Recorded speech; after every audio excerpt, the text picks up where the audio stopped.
Imagine a World Cup with 16 more teams than ever before. More countries, more underdog stories, more chances for your nation to make history. In 2026, that's exactly what's happening, and it's the biggest shakeup in World Cup history.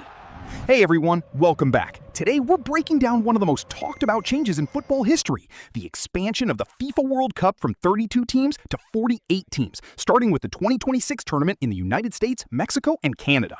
If you've ever wondered why this happened, how it works, and what it means for the game we love, you're in the right place. Let's get into it. For decades, the World Cup format stayed pretty consistent. 32 teams, 8 groups of 4, and a knockout stage that crowned a champion.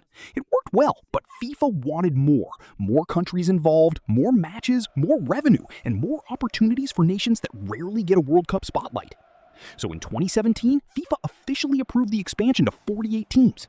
For 2026, that means 12 groups of 4 teams each. The top 2 from every group advance, along with the 8 best third-place finishers, creating a 32-team knockout bracket, just like the old World Cup, but now it's the second stage of the tournament.